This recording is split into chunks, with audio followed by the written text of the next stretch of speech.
అయ్యప్ప స్వామికి శనిదేవునికి మధ్య గల ఒప్పందం ఏమిటి మనం తెలుసుకుందాం. ఒకసారి అయ్యప్ప స్వామి శబరిమల కొండల్లో తపస్సు చేసుకుంటూ ఉంటాడు. అప్పుడు శనిదేవుడు ఒక వృద్ధుడు రూపం ధరించి అయ్యప్ప స్వామి తపస్సును భంగం కలిగించాలనుకుంటాడు. కానీ ఎంత ప్రయత్నించినా అయ్యప్ప యొక్క తపస్సును భంగం కలిగించలేకపోతాడు. దాంతో తన తప్పును తెలుసుకొని నిజ రూపానికి దర్శనమిస్తాడు.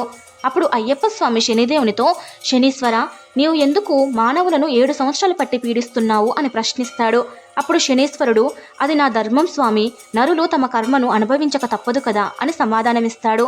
దానికి అయ్యప్ప, నా భక్తులు సంవత్సరానికి 1 మండలం పాటు నీ 7 ఏళ్ళు అనుభవించే కష్టాలను అనుభవిస్తారు అని చెబుతాడు. దానికి శనీశ్వరుడు, 1 మండలం పాటు వారు ఎన్ని కష్టాలు అనుభవిస్తారు, నేను 100 కలిగిస్తాను కదా స్వామి అని చెబుతాడు. దానికి అయ్యప్ప, నా భక్తులు సాత్విక ఆహారాన్ని భుజిస్తారు, సుఖాలు విడిచి కటిక నేలపై నిద్రిస్తారు, ఉదయమే చన్నీటి స్నానాలను భక్తి శ్రద్ధలతో ఆచరిస్తారు. శనీశ్వర, నీకిష్టమైన రంగు నలుపు కనుక వారు నలుపు వస్త్రాలు ధరించి, పాదరక్షకులు విడిచి, మాల ధరించి తమ ఉనికిని కోల్పోయి స్వాములుగా పిలువబడతారు. కఠోర బ్రహ్మచార్య వ్రతాన్ని ఆచరించి స్వామియే శరణమయ్యప్ప అని నన్ను తలుచుకుంటూ నా దర్శనార్థం వస్తారు. నీవు పట్టి పీడించే 7 సంవత్సరాల పాటు కష్టాలను 1 మండల దీక్షలో అనుభవిస్తారు. కనుక నీవు ఎప్పటికీ నా భక్తులను పట్టి పీడించరాదు, ఇది నా ఆజ్ఞ అని చెబుతాడు. అలా అయ్యప్ప స్వామి శనిదేవునితో ఒప్పందం చేసుకుని తమ భక్తులకు శనిపీడలు కలగకుండా చేశాడు.